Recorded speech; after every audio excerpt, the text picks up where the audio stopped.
The Braves.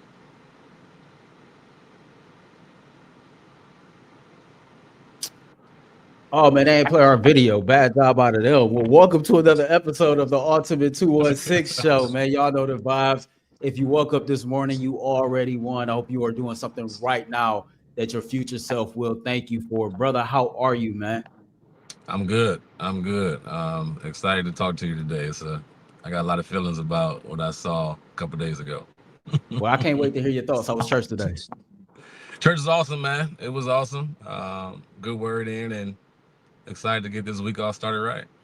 Yeah, same, man. Same. Pastor talked about it's a 4-part series on being devoted. And today was called My Everything, and how like he don't want you to just be committed. He wants you to be devoted. So I thought it was some great stuff there, man. I want to thank everybody, man, that is a supporter and a follower of the Ultimate Cleveland Sports Show. We had a record-breaking Cleveland Browns post-game show Friday night. We did 92 plus thousand views. So shout out to y'all, man. Make sure you are smashing that like button. Drop in the chat right now where you watching from, so we can give you a shout out, man. Remember to subscribe to the Ultimate Cleveland Sports Show and check the flagship show Monday through Friday, 11 a.m. to 1 p.m. Of course, on Fridays, we rock 11 a.m. to 12:30 p.m. And we on WKYC from 12:30 to 1. Later on in the show, we'll talk about CJ Kayfus hit his first career major league home run. The Cleveland Guardians stay hot as they walk down the Detroit Tigers very slow. I'll ask my brother, do he think the Cleveland Guardians can chase down the Tigers and win the AL Central? Do you think this is a wild card team, or do you think we even make the playoffs altogether? But of course, we get started with Shedeur Sanders, man. You saw the performance he put forth on Friday night against the Carolina Panthers in his first career NFL game, which ended up being his first career NFL start. Shedeur was fantastic. If you look at his stats right here, my man's 60.9% completion percentage, 138 yards passing. He threw 2 touchdowns. QB rating was 106.8, and he added 19 rushing yards as well. Cecil, I thought he was poised. I thought he had great command of the huddle. I thought he read the defense very well. I thought that he did a great job of relaying the information from the coach to his teammates instead of the huddle. I thought he threw the ball well under pressure. I thought that he showed me that he had a little bit more athleticism than what he got credit for. And just like I see him pretty much do during training camp, he did his best work in the red zone. You know, he gave himself a C+. There was moments in the game to where he did have some, some missed throws, and he did take 2 sacks. But overall, I thought it was a pretty damn good performance from Shedeur Sanders. He looked like a pro quarterback, and I thought this was something huge that he can build off of as we get ready for the Philly week. I don't want to. I agree with everything you said. I don't want to get myself too excited, but what I saw was somebody that was very comfortable with the game. Somebody that was very comfortable with what they were calling on offense. Somebody that, like you mentioned, had not only command of the huddle, but command of the game. Like the game didn't look too fast for him. There's different speeds in preseason to regular season to playoffs. I get all that. But for the situation that he was dialed up in, to have no starting receivers, to not having really a lot of starters at all with him in that first group that was out, and for him to have that command was a really big deal. When I mean he got comfortable out there, I mean he looked comfortable. As the game started going on, when he scrambled for that 3rd and 9, I'm like, oh, he in his bag now. He in his bag now. Like he just, and it's only going to get more comfortable for him, right? The more reps he gets, the more opportunity he gets. But what we saw is what we saw at Jackson State. What we saw is what we saw at Colorado. It's the poise. It's the being willing to stay in the pocket when pressure's coming and make a tough throw. That throw on 3rd down and long and backed up in his own territory. Come on, man. With somebody in his face, come on, man. Like that's what we were saying pre-draft. Like, hey, we see what he has, right? And for him to go out there and just do what we all thought he could do, it was a fun night to see. But what made it special was all the build up to it. Everything that built up to it, not getting a lot of first team reps, being the fourth guy, throwing to like you told me, equipment managers at one point. Mhm. Just everything that led up to it, and him to go out there and perform the way he did is special. Not perfect, right? But it was some darn good stuff out there, man. Like his ability to slide in the pocket from rookie quarterbacks, and I've played with a bunch from rookie quarterbacks. Normally, when pressure comes, they are running all the way to the right or running all the way to the left. His ability to slide in the pocket, stay focused, and look downfield, and be able to make the quality throws, and understand, hey, if I'm throwing in the end zone, in the front part of the end zone, middle of the front part, I gotta throw the ball low. If I'm throwing in the back part of the end zone, I gotta throw the ball high. Like he's just savvy, man. I love what I've seen. I don't want to overreact, but I'm very excited. Like, I think this kid can be special, and it's only gonna get better from here. I'm just interested to see now what will the reps be moving forward. Like, what will the reps look like? Will he still be number 4? Will he even play this week? Because there's only two preseason games left. So I'm curious to see how it goes. But from what I've seen, he is somebody that we all thought he was. Yeah, I think you mentioned, the huge, completion when they were backed up in their own end zone, and he had pressure in his face, and I believe, that was a starting defensive tackle that was rushing him down, and so for him to stand in that pocket and deliver that dime right there, just like that, it was great. I thought another great throw of his was when he was under center and he came from play action and he hit the tight end. I think his name is Braden Bates, with on what they call a bang eight. And for a lot of people who were concerned about, if he can play under center, if he can, operate with the play action and things like that, to me, I felt like that he answered a lot of questions and he put to bed a lot of different narratives that was put out there about him, when it comes to him being able to be a professional quarterback or a franchise quarterback. And I'm trying to temper myself as well because the fan in me is overly excited. To me, it looks like, the Browns may have found a franchise quarterback. And I'm excited. I said yesterday on the radio, if I'm him, I'm using this, and I'm very confident in my ability. I'm very confident in my performance, and I can't wait for these joint practices against the Philadelphia Eagles. And I'm telling Coach, hey man, feed me, put more on my plate. I've shown you what I can do. And you talk about the reps in the quarterback competition. Listen, that's a huge question, and we all want answers to that question because we don't know what this week will look like. But I tell you this, it's funny how everything played out, and I'm glad it played out the way that it did. I'm glad that he was last on the depth chart. I'm glad that he really didn't get the first team reps. I'm glad that when he got his opportunity, he balled out against Carolina's first team unit. Because to me, I feel like any questions that would have came from this performance, if everything else would have lined up perfectly, it still would have gave haters, for lack of a better word, something to talk about. But you can really argue that not too many situations were lined up A, B, C, D, E, F, G in order for him to go out there and have success. And he still went out there and had success anyway. So why do I like that, bro? Because with him going first of all the quarterbacks and being balling out the way that he did, now the ball is in their court. It's not in his now. Go back and look at the numbers based on this performance. Now Yeah. the ball is in their court, and I talked about this a little bit yesterday on 92.3 The Fan. Just take a look at this. This was me and Spencer yesterday on the wake up. Some people in this world that don't need the perfect situation to produce. And Shedeur Sanders, if he did not check any other box for you, he should have checked that one for you last night. 100%. That this man do not need to be in a perfect situation. This man is a stewardess. He's faith-driven. He works hard, and he believes in himself. When you are somebody that walks around with that level of confidence, with your head held high, and this belief in what you can do, that is energy that galvanizes the troops. That is magnetic energy.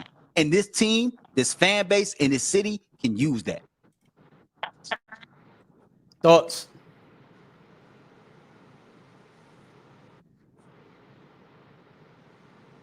When you see the excitement on the sideline from the older vets, like Njoku was all over him during the game. Like, you talked about how he can galvanize the troops, not needing anybody else. Like, the guys were so excited for him. So I can't imagine. I think I texted you the night before. I'm like, imagine him just playing like he played last night with a running game. Mm-hmm. Then you add Jerry Jeudy. Then you add Cedric Tillman. Then you add David Njoku. Then you add Myles Garrett and Denzel Ward and all the guys. Like you're building something. Like now it's some excitement that really goes into the team. And himself alone brings enough excitement.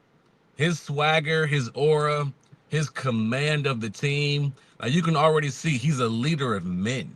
And I couldn't agree with you more, Earl. Just being honest, like he doesn't, and he proved that at Jackson State, he don't need a lot. He proved it at Colorado, he don't need a lot. And when his first year in Colorado, he was getting hit more. His 2 years in Colorado, he was being hit more than any other quarterback in the whole college football.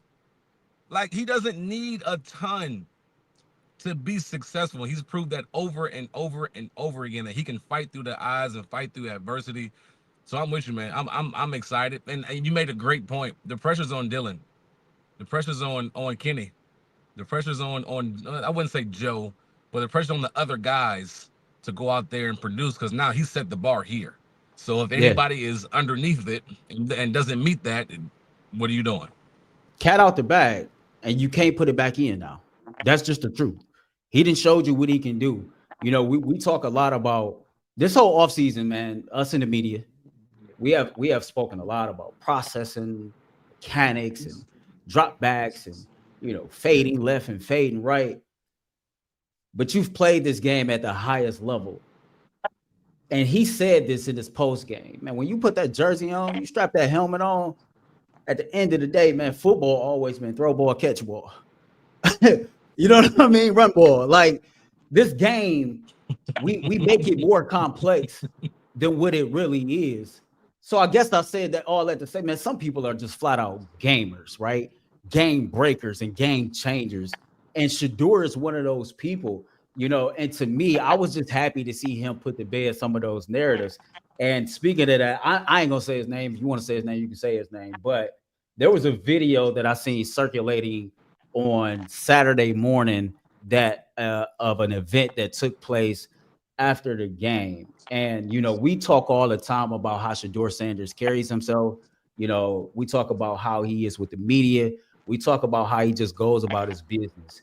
And it's funny because I start every show with saying, do something right now that your future self will thank you for. And based on how he performed under the circumstances in Carolina, it lets me know that every single day that this man is doing something as far as his career that his future self is going to thank him for. One reps be damned. Second team reps be damned. What's in front of me? What's on my plate? Let me make sure that I do what I have with what's on my plate so that when more opportunities come, I'll be ready for it. And he had a moment with a certain media member after the fact to where I called it killing them with kindness. And I'll be very, very interested to see how this certain media member kind of handles Shedeur going forward. But I want to play this video in case you haven't seen it, in case our audience haven't seen it. And I want to get your thoughts on it. You ready?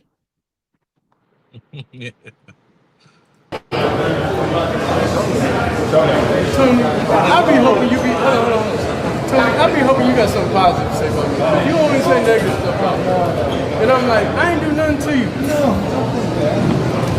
I ain't seen nothing positive that you ever say. I did something positive every day. What up, man? Come on, Tony. What I do? What I do to you, Tony? Yo, that video is courtesy of Deion Sanders Jr., by the way, man. But I call that killing them with kindness, because sometimes when you got people who's just constantly poking the bear, I do think they're trying to get a reaction out of you. And it's funny because Shedeur Sanders is 23 years old, born February 7th. I'm 37 and I can learn some things from this young man. That when people poke the bear, that you don't really have to respond with aggression or with anger. You can just kill them with kindness and keep it moving. But I promise you, I will definitely be watching how Tony handles him going forward. What did you think of that interaction? Maturity. I'm not sure how they ran across each other and got to each other after the game like that, but I love the fact that he came to him with respectfully.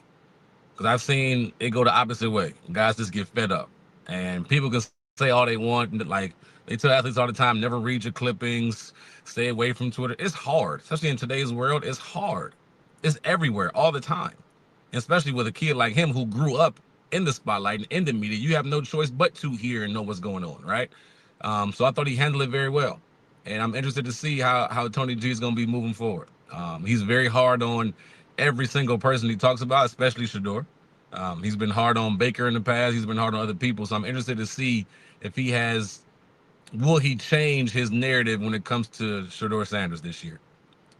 That interaction showed me a lot from a quarterback, and it makes me want him to be the quarterback more. Like if I'm a part of that team, I know when times get tough, he's going to be able to handle it in a mature way. I know in the fourth quarter when we need to drive, from that conversation alone, I feel confident as a man. He's going to look at it face on, head up, just like he did, eye to eye, and we're going to move down the field and make something happen. That just gives me confidence as him as a leader, as a quarterback, as a young man. But how he handled that was perfect, man. Like literally, Earl. Like it was ideally how you want your quarterback to handle things. Face to face, man to man, not disrespectfully, didn't curse, didn't raise his voice, actually laughed with him and made him, Tony, feel a little bit uncomfortable because he didn't know what to say at first. Tony was just like, he was tongue-tied. He was like, shook. He was mumbled. He was shook. Like, and that says a lot that he was shook from a 20-something-year-old. Like, that didn't come at you disrespectfully. He came at you, like you said, with kindness and laughed with you and was like, yo, why don't you say something positive about me? Yeah, he like, I ain't never did nothing to you, Tony. Like, come on. So it's interesting. I loved it, but it's interesting. And one thing I thought, and I kind of thought about it serious, but I was going to tweet it out in a joking manner. You know, he handled it much better than Baker did. You know, yes, he did. Baker got fed up with Tony, and Baker let him know, I don't rock with you. I ain't feeling you. I can remember when Greg Swartz was here as the DC, you know, and it was something the same way. So, but I think that, you know, us, that's a part of the media.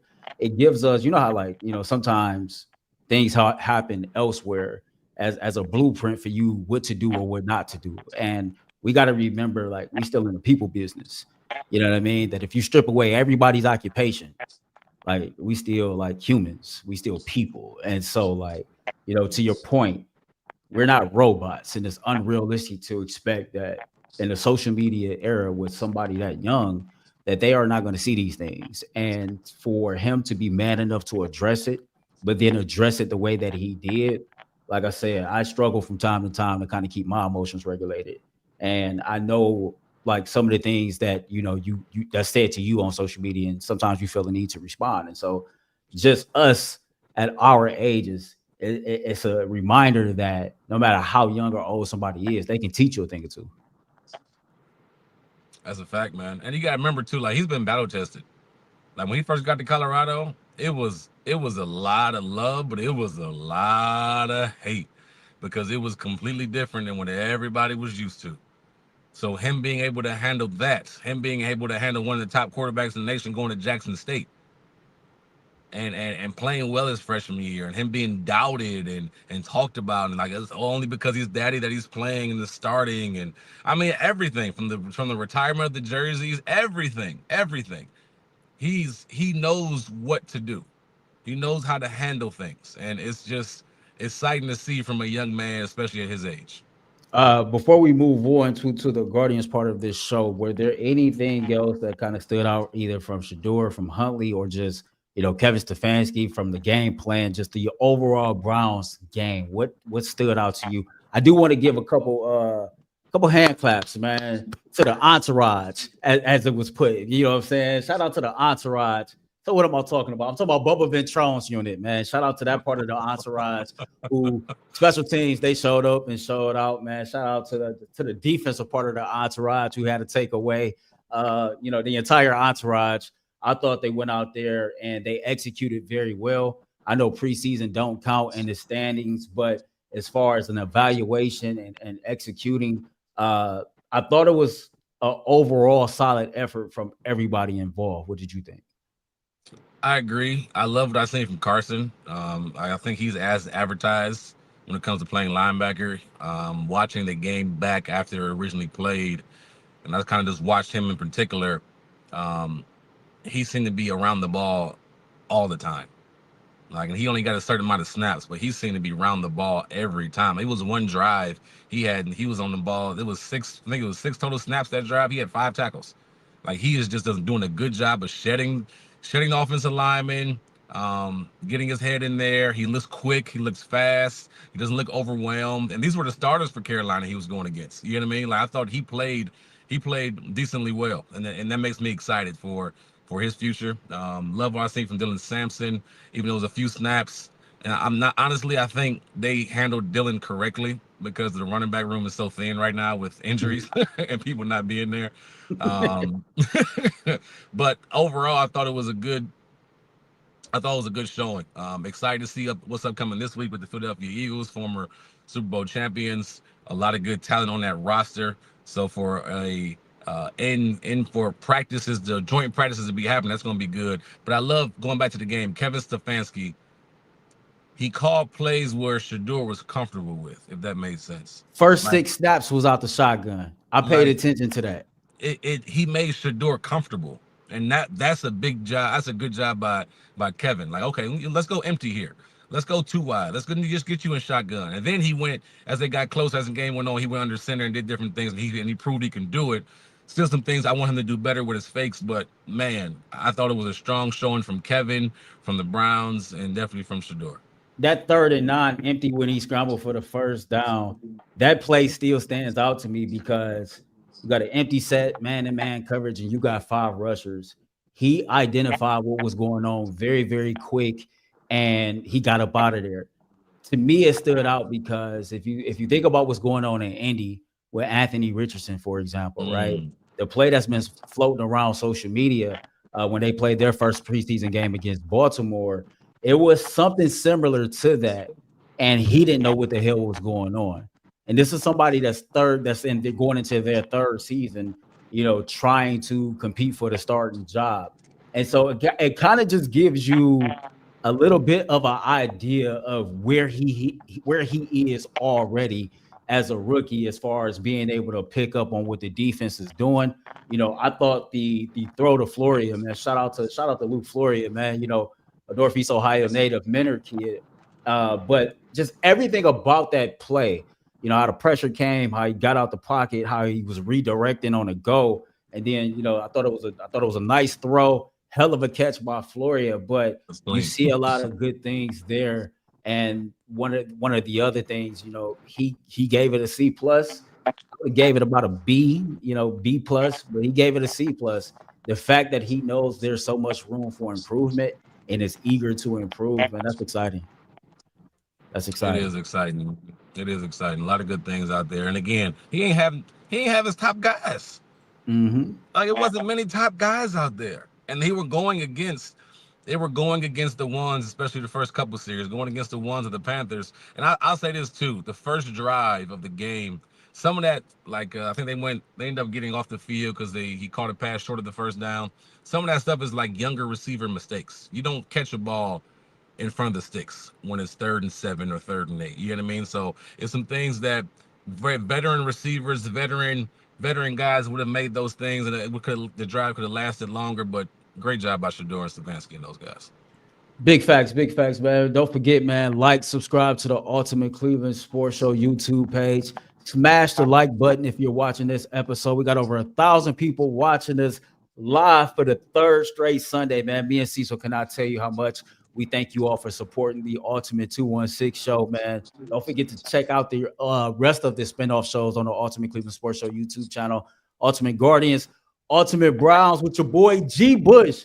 Matter of fact, G. Bush got a barbershop show coming up on the Ultimate Cleveland Sports Show at 1 p.m. I know y'all will be locked in, tuned in. G. Bush got a fire show for y'all. Again, Ultimate Cast with Mikey McNuggets. Just check out all the Ultimate shows. Now, me and you, bro, we got to touch this because we are Clevelanders, and we might not be the biggest baseball fans, but me and you were raised in the 90s when the Indians was good. So anytime this team catch fire, it catches our attention. About a month and a half ago, we thought like, all hell had broke loose. This team had lost 10 games in a row. We were sitting third in the division, like 15, 16 games out of first place. The wild card looked well out of reach. We had pitchers unbeknownst to us that was gambling on the games they was pitching in. It just seemed like any and everything that can happen was happening. And you fast forward where we are right now, and the Cleveland Guardians is one of the hottest teams in baseball. They are 9-1 in their last 10, and they are seemingly walking down the Detroit Tigers right now. Detroit took that L yesterday. Now we are 5 games back from Detroit, and then a half game out of the wild card. So I guess before we even get to that, we got to give a hand clap to CJ Kayfus. You know, me and you, amongst everybody else here, we couldn't wait for Chase Delauder and CJ Kayfus to get called up. Of course, Chase got hurt, but CJ has been damn impressive since he's been up in the majors. And yesterday, he hit another milestone as he hit his first major league career home run.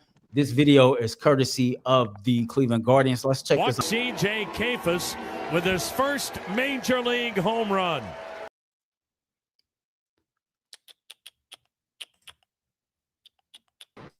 Shout out to our guy Tom Hamilton on the call. Just what's your thoughts overall of what's been going on? Do you think we can walk down the Detroit Tigers and catch them for the AL Central? Oh, took me backstage. Can you hear me? No, you back on stage. Oh, I'm back on stage? Okay, cool. I think it's going to be tough. Like you mentioned, 9-1 in the last 10.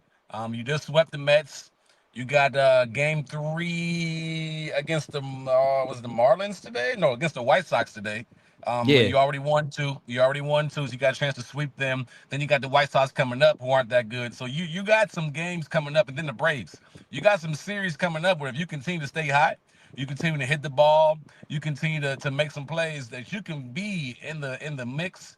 It's just gonna be hard, man. I'm looking at the wild card. You're, I think, a half game out of the wild card right now. It's gonna be tough. If you ask me, will they make the playoff? No, you said, will they walk down the Tigers? I gotta look at their schedule a little tougher. I mean, a little tighter to see where they are. But I think it's gonna be tough. You got a shot, but I think it's gonna be tough. Man, you look at the Detroit Tigers, I believe they have lost 6 of their last 7 series, right? And it is going to be tough because you're asking this team to continue to play this hot, continue to be this consistent scoring runs where the Guardians, quite frankly, haven't been this consistent all season long. But me and you both know that in baseball, it's about getting hot at the right time. And I'm pulling up their schedule right now. This is the most interesting part of the Cleveland Guardians schedule that kind of stood out to me. So starting September 8th, Monday, September 8th through September 25th, every single game that we play will be against a divisional foe. And so if the Cleveland Guardians continue to stay hot right now and, you know, stay right where they are, you know, you might have a chance to seriously chase them down, win this division. But even if they don't, I am pretty confident in saying that this team will qualify for the playoffs this year at minimum as a wild card team. I think the American League is wide open. And I think that, you know, after the Clase and Ortiz, you know, like debacle and everything that took place with that, I think a lot of has settled and this team is playing motivated baseball. And I think that the best is still ahead. So I'm interested to know what the fans think before we get out of here. Drop a 1 if you think the Guardians will walk down Detroit to win the division. Drop a 2 if you think that this is going to be a wild card team. Drop a 3 if you don't think we're going to make the playoffs at all. Because I am really curious to know what some of our fans think. I think I'm going to go ahead and put myself out there. I think we're going to walk down Detroit. I do. Really? I do. Because like everybody, like the baseball experts on our show, Jay Bull and all of them, they keep saying they don't see it. They believe that Detroit will get it together and just start playing like better baseball. But like momentum is a real thing. And it just seems like everything with them is kind of like spiraling out of control and everything is going the wrong way. And so it seems like to me the perfect storm. Now I know I'm a Clevelander. I know I'm a little biased, but I say we walk them down and win the AL Central. Chris W said, come on, Chris. I think it's gonna be tough, man. Like, cause you're right. You got to be hot at the right time, and then that's what you said, right? Hot at the right time. There's still about 50-ish games left, where these series mean a lot. Like, the closer you get to the end of the summer in September, these series mean a lot. So it's gonna be tough to stay this hot, keep these bats this hot. And the Tigers are proven. So I do think they can get it back together. But it's gonna be we'll be rooting for them, but it's gonna be tough. If they do make it, I think it'll be a wild card because a wild card seems more realistic. You only have game out with the Red Sox, Mariners, and Yankees kind of all in front of you right now. But you got a shot. You got a shot. Big facts, man. So any final thoughts before we get out of here today? Whether it be on sports, life, or anything, man, get the people something. Oh man. My first thought is to be great where you are. Like, no matter your circumstances, no matter what's going on, no matter what, is to really be great where you are. I was telling my high school kids earlier in the week, you might not be happy with the role you have right now, but you can be an all-star in your role. If you're running down on kickoff, be the best kickoff runner down you can be. Runner downer. Be the best person you can be in your role. And I think that applies to us in life. Like, no matter what's going on, there's always going to be trials and tribulations. Make the best of what you got. Like, make the most out of where you are right now, and good things will happen from there.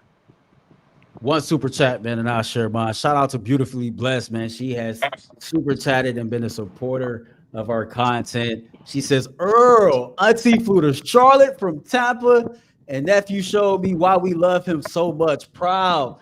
Y'all take care of him, please, man. We got your nephew, man. We're going to take care of your nephew. You know, you got two local Cleveland cats right here. We're going to make sure that, like, he protected, that he eating good, that he in the right spots in the city, you know, that he having some fun when he not on the football field, because we all kind of need, you know what I'm saying, that other part. I hope nephew is on that PlayStation Network and not the Xbox Network, and maybe he can catch this smoking Call of Duty. I'll tell the people this, man.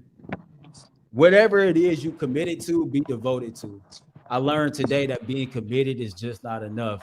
That being devoted matters more, because there are going to come times to where emotionally you just not committed, to where your cup is just not full.